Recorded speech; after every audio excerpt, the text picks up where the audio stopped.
Have you ever looked at your own reflection and barely recognized the woman staring back at you? The woman who laughed, dreamed, and loved fiercely, but now feels like a shadow of herself. You poured out your heart, you gave your time, your energy, your soul. You believed in love so fully that you thought if you loved enough, gave enough, sacrificed enough, maybe just maybe they would love me back. But they didn't. And now, here you are, feeling hollow, exhausted, and wondering if the part of you that loved so freely was a mistake.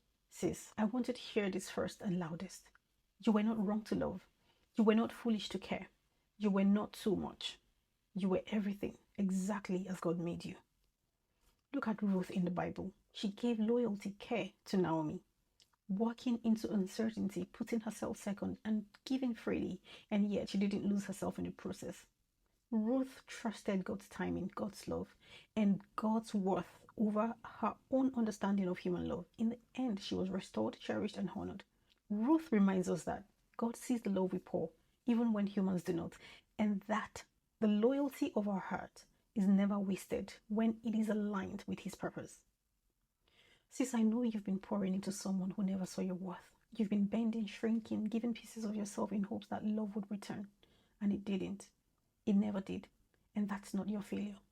And that's a reflection of their inability to meet you at your fullness. Psalm 139 verse 14 says, I praise you because I'm fearfully and wonderfully made. Your works are wonderful. I know that full well.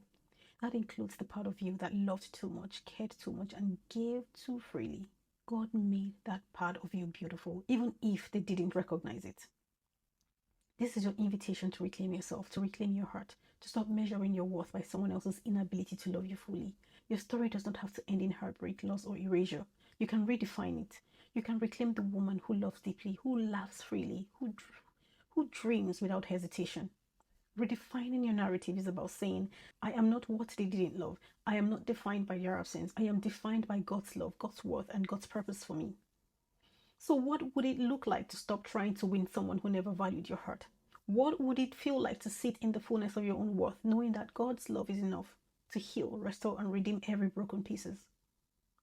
Sis, I want you to stand tall and whisper this to yourself. I will not lose myself for someone who cannot see my value. My heart is mine. My life is mine. My story is mine. And I will redefine my narrative. The love that failed to return is not the end of your story.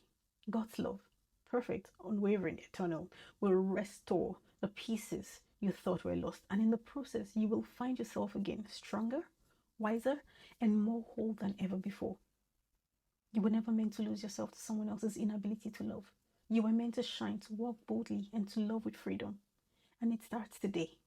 Reclaim your heart. Reclaim your voice. Reclaim your story. Redefine your narrative. God bless you.